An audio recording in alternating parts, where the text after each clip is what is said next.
Rahayu, rahayu dari Timur Bengawan. Bulan purnama malam ini mantap sekali untuk merilis energi-energi negatif yang terjebak dalam partikel-partikel darah. Bahasanya kayak orang pintar aja, padahal goblok.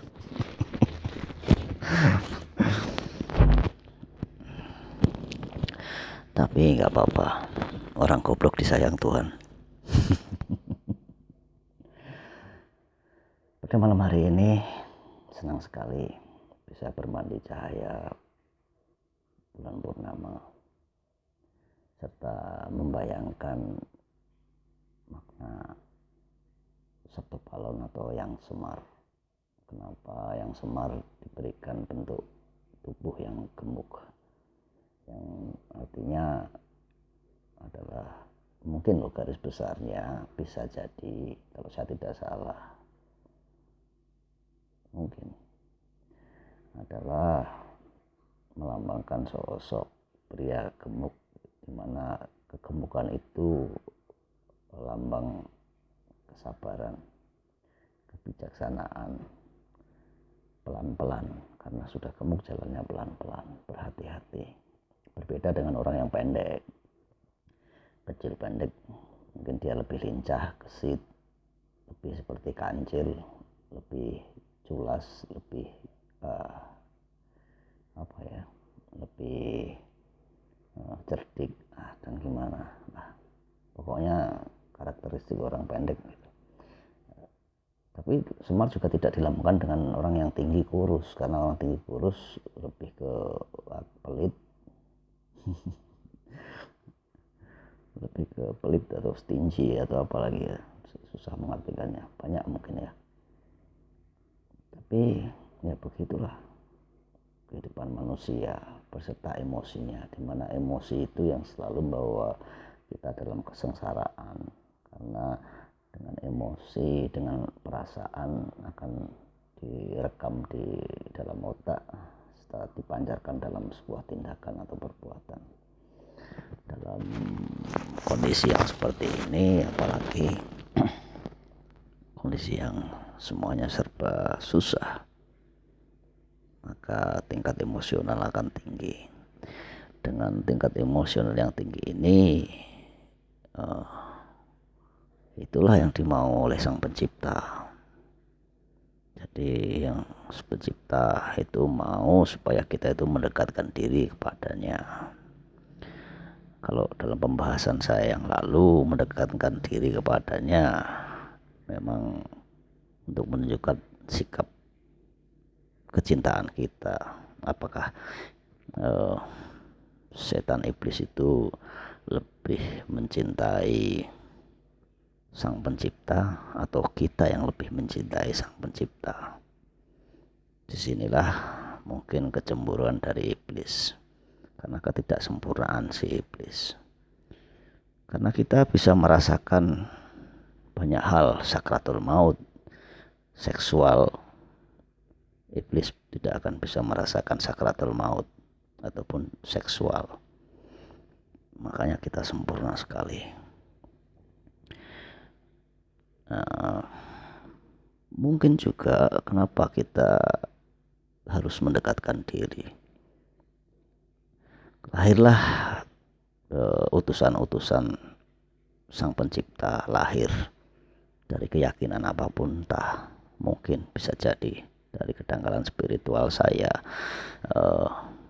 Lahirlah utusan-utusan Sang Pencipta sebagai peringatan di mana kita harus mendekatkan diri kepadanya.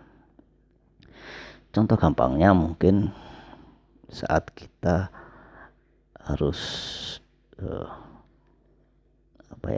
harus mendapat uang 1 juta, itu istilahnya. Buat apa 1 juta itu, entahlah buat apa, pokoknya kita pengen dapat uang 1 juta.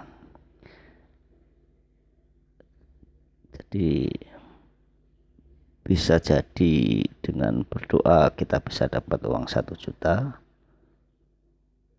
bisa juga tidak. bisa juga dengan bekerja kita bisa dapat 1 juta, bisa juga tidak. Atau mungkin dengan berdoa dan bekerja kita mungkin bisa dapat 1 juta atau kurang dari 1 juta atau lebih dari 1 juta. Nah, dari situlah kemauan Sang Pencipta itu sebenarnya kita harus fokus. Jadi mungkin kita bisa dapat 1 juta, mungkin kita juga tidak bisa dapat 1 juta. Nah, itu kan semu. Jadi keyakinan itu juga sesuatu yang semu. Meskipun kamu berdoa, meskipun kamu bekerja, kamu mungkin bisa dapat 1 juta atau kamu mungkin tidak bisa dapat 1 juta atau bahkan lebih. Berarti kan semu itu. Tapi pada inti pokoknya tidak dengan 1 juta itu. Pada inti pokoknya adalah lama-kelamaan kita akan lupa dengan ego kita. Kita akan fokus dalam pekerjaan itu atau fokus dalam sebuah doa.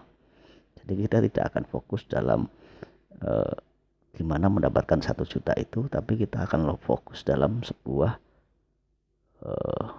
doa atau pekerjaan yang pada dasarnya kita akan lupa bahwa kita butuh 1 juta.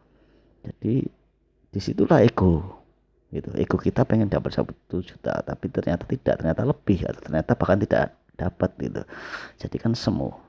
Begitulah mungkin saya bisa mengungkapkan, mungkin loh dari kedangkalan spiritual saya, keyakinan itu seperti itu.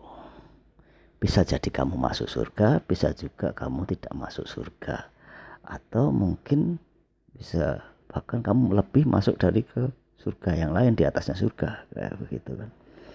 Tapi yang pasti adalah kamu harus melepaskan ego. Jadi dalam suasana seperti ini yang terpenting adalah lepaskan ego, kembali kepada keyakinan masing-masing, kayak begitu. Jadi intinya adalah mendekatkan diri kepada Sang Pencipta adalah dimana pelepasan ego kita, pelepasan emosi kita. Mungkin kalau nggak salah Rahayu dari Timur Bengawan.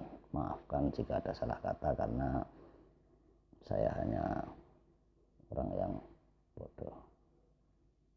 Rahayu dari Timur Bengawan.